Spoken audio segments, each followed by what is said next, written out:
महाराष्ट्र से आज मेरे इस YouTube लाइव में सबका स्वागत करता हूँ।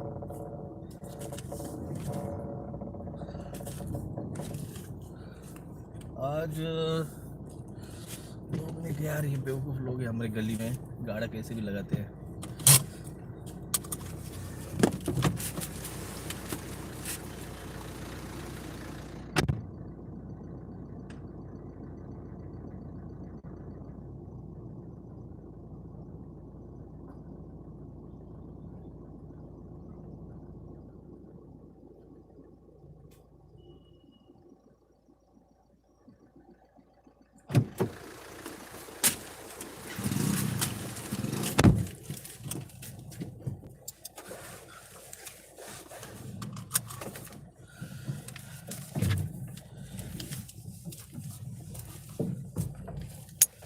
तो आज 5 अगस्त 2022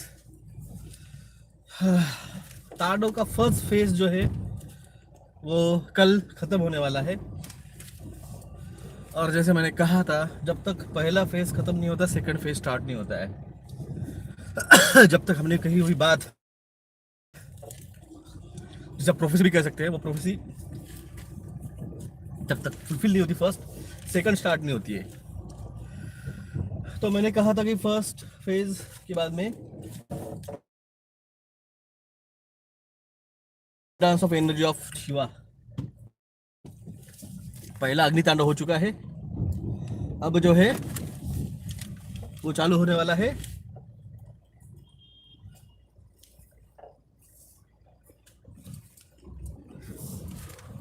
जल तांडव हो चुका, अब चालू होगा भूमि तांडव।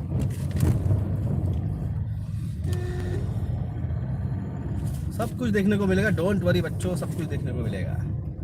बहुत जल्दी थी सबको तांडव देखने की, सब कुछ मिलेगा, सबको मिलेगा, टेंशन नहीं। सब में बटेगा, कद्दू कटेगा तो उसमें बटेगा, तो टेंशन नहीं, सबको मिलेगा, आराम से मिलेगा। जो जल तांडव से बचे वो अग्नि तांडव है, फिर भूमि तांडव है, अर्थक्वेक है। मैंने कहा है कि एक्सपेक्टेड जो है अपनी गोकुलाष्टमी और दहीहंडी के दिन का एक अर्थक्वेक एक्सपेक्टेड है।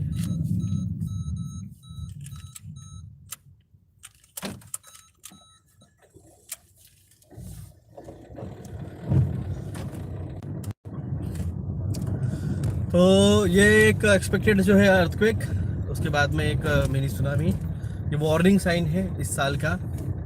उसके बाद में साइक्लोन्स, बाकी थंडरस्टॉर्म्स, बहुत कुछ एक्सपेक्टेड है। और मैंने आपको एक बात बताई थी, आपको आगाह किया था, भारत जो है वो ईस्ट इंडिया की तरफ जा रहा है, हम फिर से गुलामी की तरफ जा रहे हैं। आपकी खामोशी, आपकी चुप्पी भारत को बर्बाद कर डालेगी। आपकी खामोशी और आपकी चुप्पी भारत को बर्बाद कर डालेगी। ये मैंने आपको वार्न किया था पिछले साल। जिस तरह से भारत सरकार हर चीज़ प्राइवेट कर रही है, और ये प्राइवेट करने के बाद में अब जो एक्सपेक्टेड लोगों का गुस्सा, लोगों का राग, लोगों का द पर्ज है, तो ये जो प्राइवेट कंपनीज है ये बोलेंगे कि हम आपके भरोसे नहीं रह सकते हैं, हम हमारी अपनी प्राइवेट सिक्योरिटी यहाँ पे लगाएंगे, जो हमारे धंधों को, हमारे बिजनेस को, हमको प्रोटेक्ट करेगी। और इस तरह से सिक्योरिटी का, इस तरह से मिलिट्री का, और इस तरह से CISF का, इस तरह से BSF का, इस तरफ से रिजर्व पुलिस दल, रिजर्व मिलिट्री फोर्सेस, इस तरह से पैरामिलिट्री फोर्सेस, इस तरह से पूरी मिलिट्री का प्राइवेटाइजेशन हो जाएगा। और आप देखते रह जाओगे कैसे होगा, क्यों होगा, क्योंकि इतिहास की पुनरावृत्ति हो रही है। जो ब्रिटिश टाइम पे हुआ था, व्यापार करता बोल के आए और राज्य करता बन गए, तो उसी तरह से ये अडानी, या अंबानी, ये नीलकानी, ये प्राइवेट लोग जो है ना, कंपनीज, ये इन्होंने पैसा देके, इन्होंने कैंपेनिंग चला के इनके लोगों की सरकार तो बना ली। अब ये सरकार भारत के सारे पब्लिक सेक्टर्स को इनको प्राइवेट के लोगों के हाथों में दे रही है। अब प्राइवेट के हाथों में जाएगा तो लोग तो गुस्सा करेंगे, लोग तो क्रांति करेंगे, लोग तो फ्रांस की क्रांति करेंगे, लोग तो चाइना जैसे माओवादी क्रांति करेंगे। तो ये क्रांति ना हो, इसलिए इनको एक ही रास्ता है जो इन्होंने 1857 में किया था। इन्होंने 1857 का उठाव का एग्जाम्पल लेके 1858 में भारतीय बॉम्बे पुलिस एक्ट लाया। तो यही इतिहास फिर से रिपीट होने वाला है। अब ये अडानी, अंबानी, नीलकानी, टाटा, बिरला, अब तो नारायण मूर्ति का जमाई ही ब्रिटेन का प्राइम मिनिस्टर बन रहा है। तो ये सारे जो है ना, ट्रूडेो, बीडेो, ये सारे लोग, ये सारे जो इनकी मिलिट्री है इनके देशों की, ये प्राइवेट कर डालेंगी। इसका एक बढ़िया एग्जांपल मोदी ने इसके पहले ही बोल दिया है कि भारत की मिलिट्री में से 30% जो मिलिट्री है वो यूनाइटेड नेशन से पूरे देशों के संरक्षण के लिए भेजी जाने वाली है। 2019 का ये वीडियो एक इनका स्टेटमेंट था, मैंने देखा था। और कल अमित शाह का एक स्टेटमेंट आ गया है कि अब वो CISF को जो है वो साइबर टेक मोड पे जो है धीरे धीरे प्राइवेट सिक्योरिटी के साथ अटैच करेंगे और फिर हाइब्रिडाइजेशन के साथ में धीरे धीरे CISF का शेयर कम होते जाएगा और प्राइवेट जो है सिक्योरिटी उसको टेक ओवर कर लेगी। ये लोग, तुम लोगों को सब कुछ समझा चुका हूँ पहले से। मैंने आपको पहले ही कहा ये सब कुछ होने वाला है, तुम लोग नहीं मानोगे, नहीं मान रहे हो। इस बात का बुरा लग रहा है, बुरा लग रहा था। अब वो फेज मेरा जो है बुरा लगने का खत्म हो चुका है। मैंने पहले ही कहा है, जो लेसन्स, जो टीचिंग्स, जो उपदेश मुझे मिलना चाहिए था वो पिछले साल मुझे मिल चुका है। मार्च 2022 के 30 मार्च 2022 का उसका आखिरी लेसन्स मुझे मिल चुका है। उसके बाद में मैंने मेरा दिल जो कठोर कर लिया, उसके बाद मैंने आपको डिटैच कर लिया है और मैंने आपको 4 अप्रैल को बता दिया है। मैंने इसका जो है आपको सीधे तौर पे आपको इंडिकेशन दे दिया है कि भविष्य क्या है और भविष्य उसी तरह से होगा। आपको मौका दिया गया, प्यार से आपको समझाया गया। चुंगो को लग रहा है डॉक्टर जगदाड़े बहुत स्ट्रेट बात करते हैं। हाँ भाई, स्ट्रेट बात करता हूँ क्योंकि मैंने आपको सारे हिंट देता हूँ। मैं कल रात में आपको जितने टेलीग्राम पे मैंने वीडियो डाले हैं, एक भी वीडियो इररिलेवेंट नहीं था। सारे के सारे वीडियोस का कुछ ना कुछ मैसेज है, समझ में नहीं आया है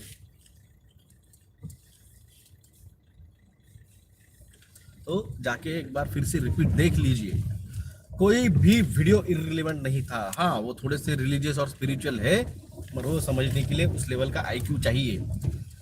एंटरटेनमेंट बोल के सुनोगे तो फिर तुम्हारे IQ उसी लेवल का है, तब मैं कह देता हूँ। और 130 करोड़ में से 100 करोड़ मरने वाले हैं, तो मुझे कोई इसमें फर्क नहीं गिरता है कि मैक्सिमम लोगों को वीडियो नहीं समझा, तो कोई फर्क नहीं गिरता है। समझ लो तुम उस 30 करोड़ में नहीं हो, सीधे बोल देता हूँ मैं। ज़्यादा रॉकेट साइंस लगाने की जरूरत नहीं है। अगर तुमको वो वीडियो नहीं समझ में आ रहे तो खुद ब खुद समझ लो तुम उस वीडियो में नहीं हो।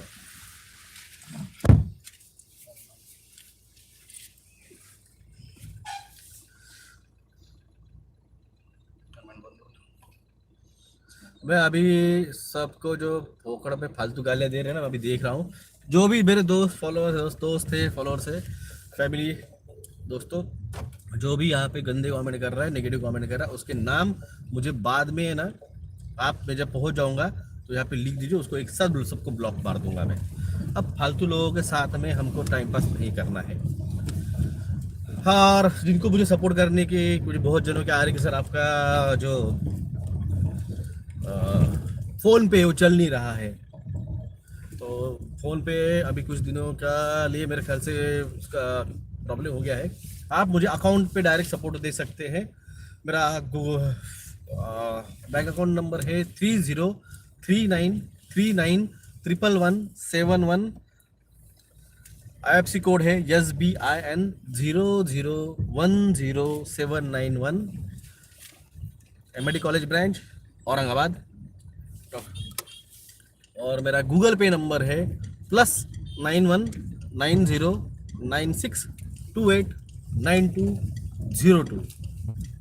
अभी आपकी मर्जी है, आपको मुझे कितना सपोर्ट करना है। हम कोई मांगते नहीं है, आपको जो करना है कीजिए। आपका जो भी आर्थिक सहयोग हमें मिलेगा उसको तो हम सोशल कॉज में तो लगाते ही, और भी कुछ पिटिशंस डालने हैं। मैं नाम नहीं बता सकता हूँ ताकि सरकार अवेयर हो जाएगी। जब वो पूरे कंप्लीट हो जाएंगे और डाल देंगे, उसके बाद में बताएंगे हम आपको किस बारे में पिटिशन डाली है। तो आपका सपोर्ट अगर मिलेगा तो एक पिटिशन हम डालने वाले हैं। प्रिपेयर हो चुके, कल ही हाई कोर्ट के एडवोकेट्स जो है मेरे दोनों तीनों, उनसे कल मुलाकात हुई, थोड़ी सी चर्चा हुई। कल गुरुवार था तो उनको फास्ट था, तो इसलिए उनको जल्दी जाना पड़ा।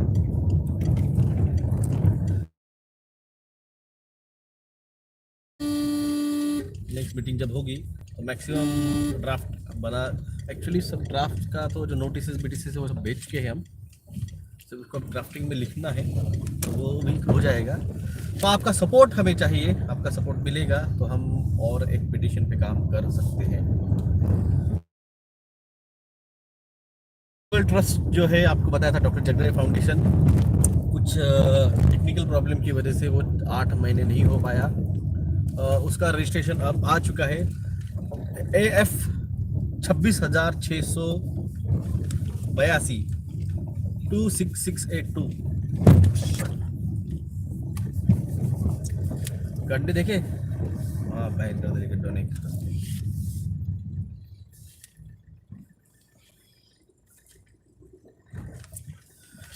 तो उसका भी हम जल्द ही उसका पैन कार्ड निकाल के उसको अकाउंट हम आपको देंगे डिटेल, और उसमें आप बिल्कुल खुलेआम हमें सपोर्ट कर सकते हैं, हमें आर्थिक सहयोग डायरेक्ट दे सकते हैं। उसका हर साल का ऑडिट रिपोर्ट बनता है, वो चैरिटेबल ट्रस्ट कमिश्नर के सामने वो पूरी की पूरी रिपोर्ट जाता है, उसका ऑडिट होता है। वो पूरा का पूरा ऑडिट आपको हर साल पब्लिश किया जाएगा। इवन आप हमारे drjagdale.com जो वेबसाइट है उस पर भी हम उसका रिपोर्ट ईयरली जब तक है, देखो हम क्यों मांग, लोग कहते हैं कि डॉक्टर जगदळे पैसे मांग रहा है, किस लिए मांग रहा है, पैसा तो खत्म हो जाएगा भाई साहब। जब तक हमारे पास पैसा भी चाहे, उसमें से जो गरीब है, अगर कोई अपंग है, उसको अगर ट्राइसिकल दे दी खरीद के, भले बाद में पैसा नहीं रहेगा मगर वो कम से कम उस ट्राइसिकल से उसकी बेसिक नीड तो कंप्लीट कर पाएगा। महाराष्ट्र में हर साल कम से कम 15,000 किसान आत्महत्या करते हैं। पैसा नहीं देना दीजिए उनको, इम्पोर्टेंट है पैसा दीजिए, मगर डेली ब्रेड एंड बटर के लिए अगर उनको हम उनके जो भी है उनको कोई इनकम का सोर्स अगर दे सके, अगर उनको कोई एखादी सिलाई मशीन हो या फिर सेवाई की मशीन हो या पापड़ मेकर मशीन हो या कुछ भी हम अगर उसको देते हैं और उसका अगर वहाँ से पर डे का अगर उसको इनकम मंथली अगर एक फिक्स इनकम उसको आता है तो अपने फैमिली को चला सकते। तो इस तरह से अगर कोई उपक्रम हम जब तक पैसा है तब तक उसका यूटिलाइज करके इनको अगर वो चीज़ें ला के खरीद के दे देंगे, बाद में नहीं रहा तो भी उनका जो भी है बेसिक फैमिली लाइफ चलता रहेगा। ये इम्पोर्टेंट हम सोच के ये चैरिटेबल फाउंडेशन स्टार्ट किया है। बाद में अपने पिटिशन वगैरह चलते रहते हैं, कई सारे अनाथ बच्चे हैं, सब तक हम चाहिए। अब इतने लोगों को इन्होंने पनीर टिक्की ठुकवाए, कितने लोग उस पनीर टिक्की के लेने की वजह से माँ बाप दोनों मर गए। ऐसे महाराष्ट्र में कम से कम 4,500 फैमिलीज है जिनके दोनों माँ बाप मर गए हैं सेकेंड लहर में। सेकेंड लहर में मतलब आपको समझ गया होगा, पनीर टिक्की के साइड इफेक्ट के बाद में। तो उसकी जिम्मेदारी ये सरकार नहीं ले रही है। सरकार बदल गई, अब समझो, सरकार बदल गई। ठाकरे सरकार चली गई, शिंदे सरकार आ गई, फडणवीस कंट्रोल बाय शिंदे सरकार वो आ गई है। तो सरकार बदल गई, क्या क्या गया? हाँ, टोपे साहब ने उनका जो कमाना था वो कमा लिया। हाँ, अभी नया जो बनेगा जो अपने हेल्थ मिनिस्टर वो कमाएगा। हाँ भाई, रॉकचाइल्ड और रॉकफेलर दे रहा है ना पैसा, बिल गेट्स पैसा दे रहा है ना, तो कमाओ ना भाई, क्यों नहीं कमाने का? तो राजकारण क्यों कर रहे हैं? हाँ, कमाने के लिए तो आए राजकारण में। इन सारे पॉलिटिशियन के ना सच में सारी की सारी प्रॉपर्टी सील की जाएगी। सच बोल रहा हूँ मैं, ओपनली बोल रहा हूँ। जो भी सरकारें सुन लो, जो भी एक्शन लेना है ले लो, आएंगे तो हम ही और एक्शन भी लेंगे हम ही। ईडी बीडी तुमने देखी नहीं होगी जिंदगी में, ऐसी ईडी लगाई जाएगी, ले ले मगर जान बख्श दे। 8 मंथ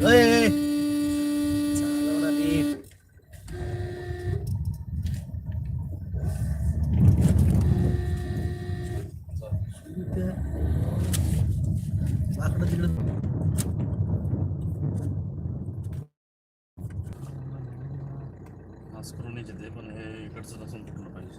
तुटलं नाही माहिती. स्क्रू निघला ना, स्क्रू नाही निघला, स्क्रू जागेवरच पण तुटले. तो तेच लावा लागणार आहे. फास्ट ट्रॅकच्या दुकानात जातो मी. फास्ट ट्रॅक कोणाचं? आय थिंक रेमंडचं आहे ना. तसं ऑप्टिकल मध्ये मिळून जातं. कशाला ऑप्टिकल घ्यायचं त्यांचं? सेमच आहे ते. 1000 रुपये फास्ट ट्रॅक मध्ये हेच दमन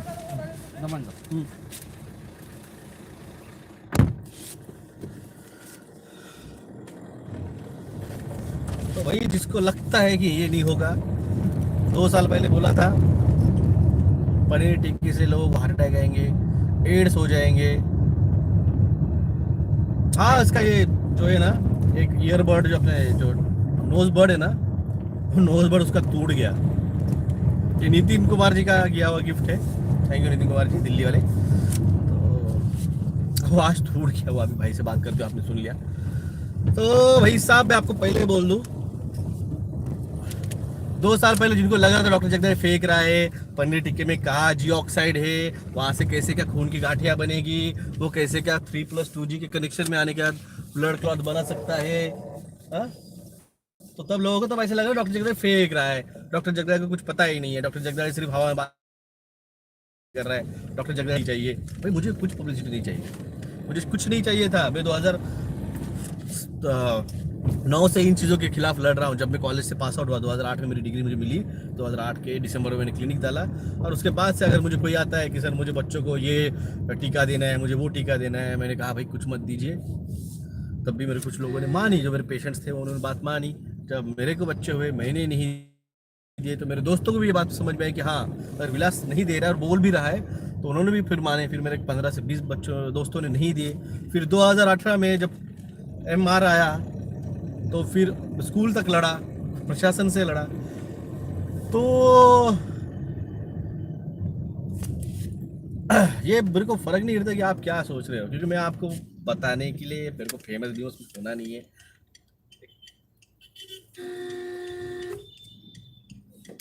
मेरी प्रैक्टिस है, मेरा सब कुछ है. मेरा ब्रेड एंड बटर चलता है, मेरा घर चलता था. तो मेरे को कोई इसमें आके बात करने की जरूरत नहीं रहती थी. हाँ, अब इतना है कि जब से आप लोग आके ये सारी बातें समझाने लगे हैं, थोड़ा प्रैक्टिस पे असर हुआ ही है.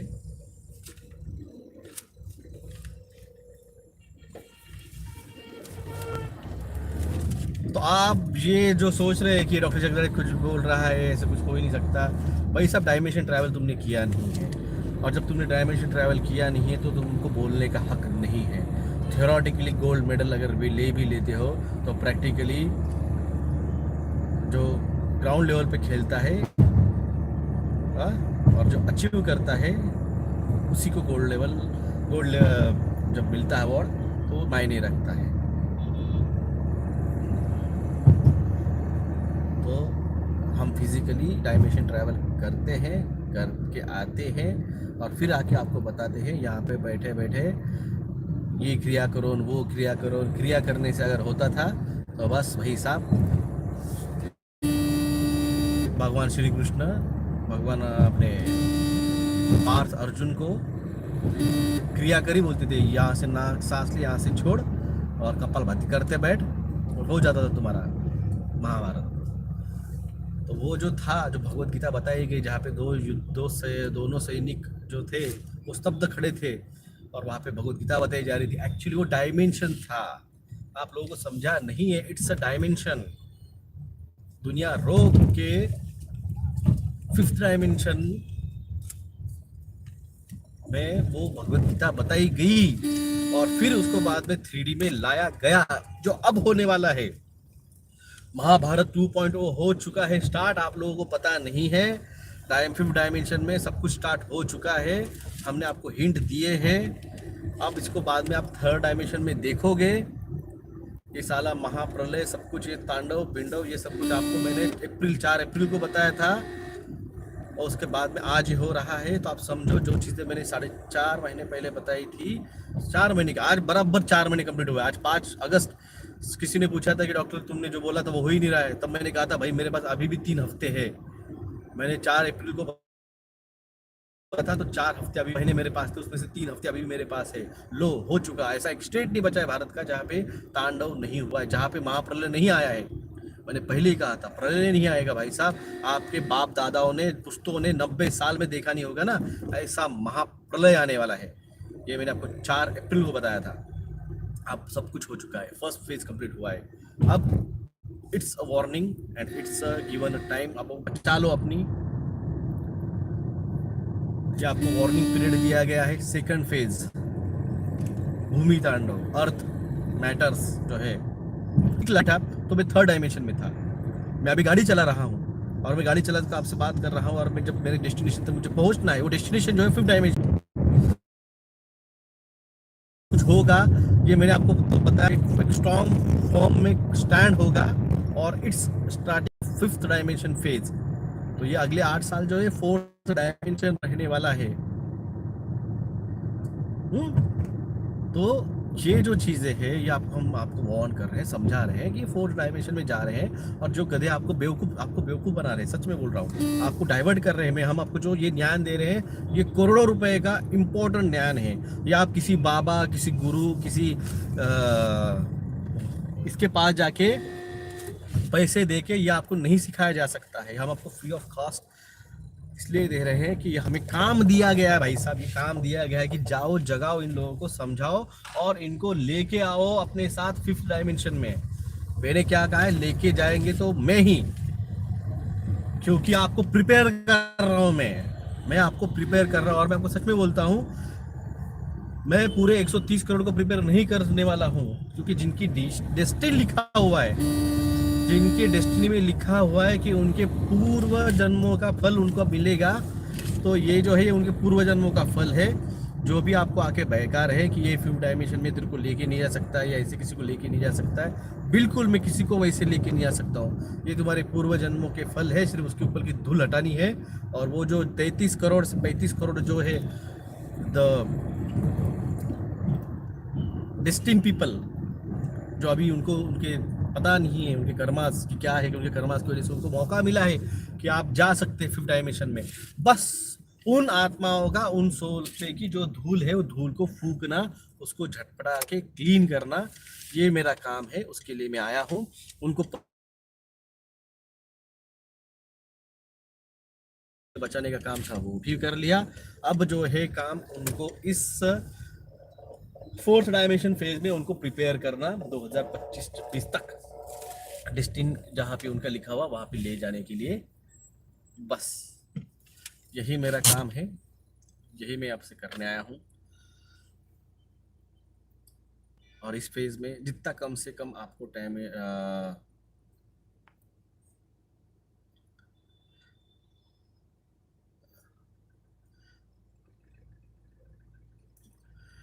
जितनी कम से कम तकलीफ हो, जैसे अभी ये तांडव हो रहा है, फिर भूमि अर्थ पे आएंगे, फिर वायु तांडव होगा, ये सिर्फ आप ही नहीं, इस पूरे पृथ्वी के कम से कम 60 to 70 करोड़ जो है डेस्टिन यहाँ पे, फिर जैसे नहीं कि भारत में है, कनाडा में भी है, यूएस में भी है, ऑस्ट्रेलिया में भी है। तो इन सबको लेके जाने का है। तो इन सबको जितने जितने हो सके, जो मुझको हिंदी समझने वाले हैं उनको बचाने का काम मैं करूँगा। जिनको जर्मन है वहाँ पे और एक स्टार सीड्स और एक चोजन वन वहाँ पे भेजा गया है। तो ऐसे कई सारे लगभग 1008 जो है फर्स्ट फेज के 1008 जो है वो पृथ्वी पे अभी एक्टिव है।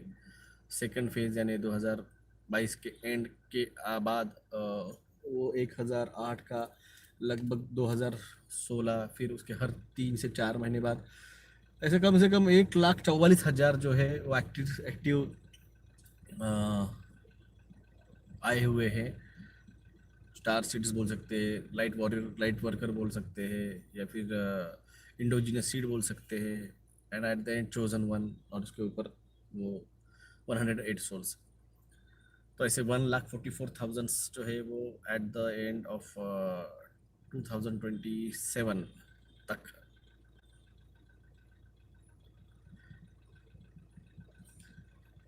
तो इसलिए आप सभी का यहाँ पे मैं भी धन्यवाद देता हूँ। आप यहाँ पे आए, मेरी बातें सुनी। एक ही रास्ता है, एक ही रास्ता है जो आंदोलन से होके जाता है। अब मिलिट्री प्राइवेट हो जाएंगी, मैंने आपको कहा है कुछ दिनों बाद आपके हॉस्पिटल्स जो है, आपको जीएसटी तो लग चुका है, जीएसटी लग चुका है, यानी प्राइवेटाइजेशन का जो फर्स्ट फेज है वो स्टार्ट हो चुका है। जीएसटी लग चुका है आपके हॉस्पिटल पे। धीरे ये हॉस्पिटल्स वाले ये जिन्होंने पनीर टिके एज कोविड है तो वो भी कैलाशवासी हो जाएंगे। तो कौन चलाएगा फिर? जो भी रहेंगे उन हॉस्पिटल्स का जो सेटअप रहेगा वो गवर्नमेंट टेक ओवर कर लेगी। You own nothing but you will be happy. तो वो सब टेक ओवर कर लिया जाएगा। और जैसे मैंने कहा था कि रोबोट्स आने वाले हैं, तो विल बी रिप्लेसेबल। और ये फोर्थ इंडस्ट्रियल रिवॉल्यूशन है। एक्चुअली फोर्थ इंडस्ट्रियल रिवॉल्यूशन में सब कुछ फ्री होना चाहिए, क्योंकि इलेक्ट्रिसिटी फ्री होने वाली है। तो अगर गाड़ी अगर फ्री चलने वाली है तो आपको डीजल खरीदने का नहीं है, पेट्रोल खरीदने का नहीं है।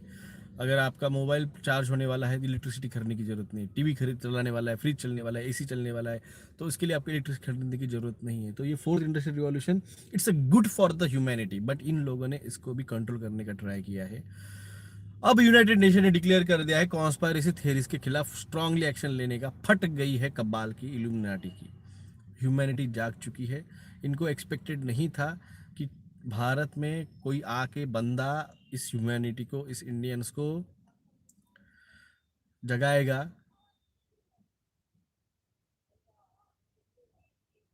यहाँ पे आके वो जगाएगा लोगों को न्यू वर्ल्ड ऑर्डर के बारे में, और ये जो उनका कबाल है उसके बारे में। लूसीफर, लॉकस्टाइल, रॉकफेलर, मॉर्गन, हेनरी किसिंजर, इसके बारे में बताएगा। ये एक्सपेक्टेड नहीं था। जब ये पता चुका हो, इनके ऊपर केस ठोक दिए 3+2G के ऊपर, जियोमो के ऊपर, कैंसर पॉजिटिव प्रोजेक्ट के ऊपर, हाँ, पनीर टीके के ऊपर, इनके ऊपर जब केस ठोक दिए, अभी गड़बड़ा गए हैं कि भारत जैसा अगर देश में अगर कोई खड़ा हो रहा है तो बहुत मुश्किल हो जाएगी। तो ये बात को अब कबाल समझ चुका है, और कबाल ने सारे के सारे देशों को वो रेड अलर्ट कर दिया है कि इन लोगों को, जो कॉन्स्पायरेसी थियरिस्ट है, इन पे स्ट्रॉन्ग एक्शन ले लो। यार बैठे हम यहाँ पे, सारे डॉक्यूमेंट हमारे पास जमा है। आप बोलो ये कॉन्स्पायरेसी, हम डॉक्यूमेंट रख देते हैं। आप बोलो ये कॉन्स्पायरेसी, मोदी साहब आप बोलो, अमित शाह आप बोलो ये कॉन्स्पायरेसी है, आप बोलो, हम डॉक्यूमेंट लेके बैठे हैं। हाँ, हमको अरेस्ट करने के बाद में वो जो चाचा है यूएफओ वाले, वो क्या करेंगे वो, और आप वो देख लेंगे, हम बीच में नहीं इंटरफेयर करने वाले हैं। आपने किया सोहराबुद्दीन केस में, सबसे बड़ी बात, सबसे बहुत बड़ी बात मेरे को अभी याद आई।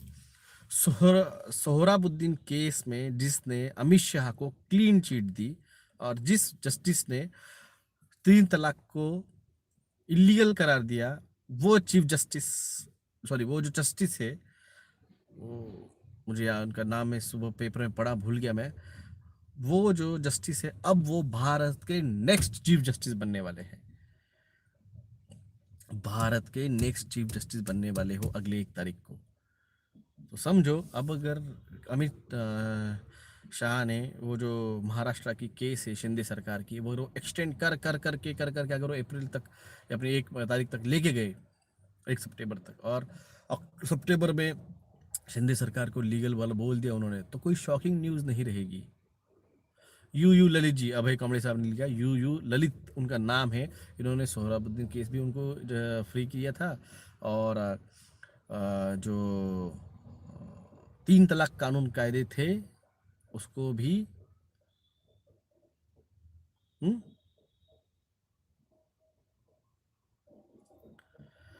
तो इस चीज़ को आप समझिए क्या है।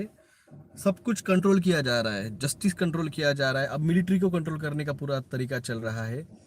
तो इन सारे चीज़ों को आप लोगों को ना समझे, ना अंडरस्टैंड करें, इसलिए क्या करते हैं, दिन रात हिंदू मुस्लिम चलते रहता है, दिन रात हिंदू मुस्लिम डिबेट चलती रहती है।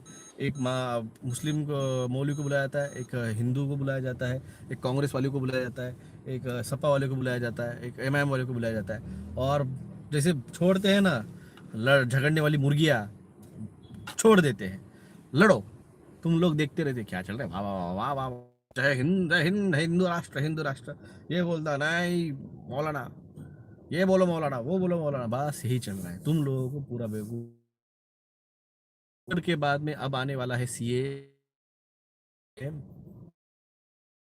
रहे तुम्हारे दिमाग।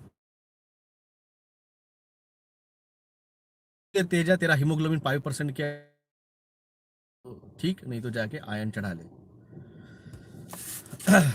तो ये चीज़ों को आप लोगों को यकीन, आप इस पर ज़्यादा सर्च ना करो, आप इस पर कॉन्सेंट्रेट ना करो।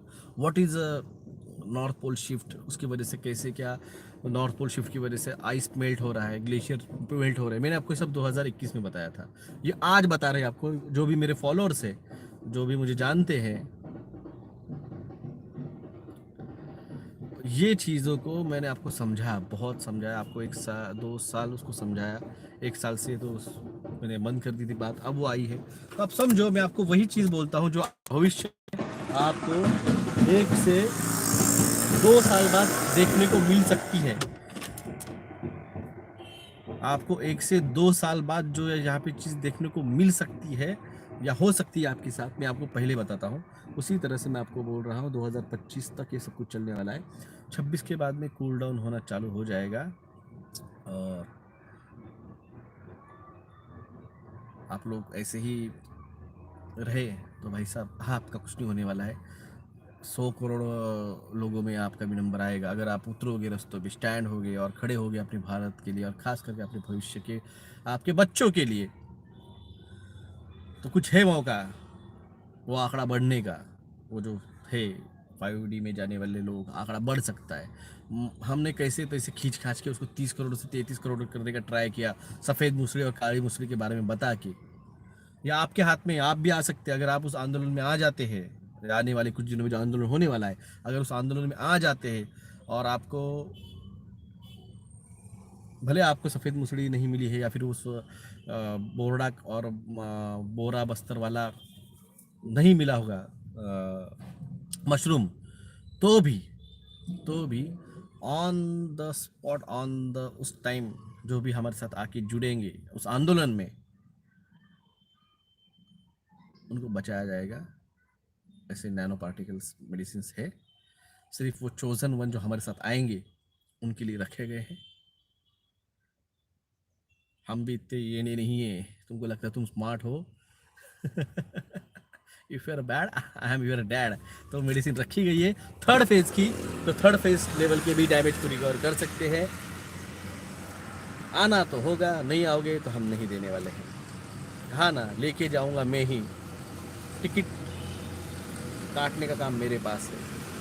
अगर कोई आता है आंदोलन में, अगर उसको भले ही इम्यूनिटी डैमेज होगी, तो भी वो मेडिसिन है जो उसको देगी, उसकी इम्यूनिटी फुल रिकवर करके उसको हम 5D में ले जा सकते हैं। जय हिंद, जय महाराष्ट्र।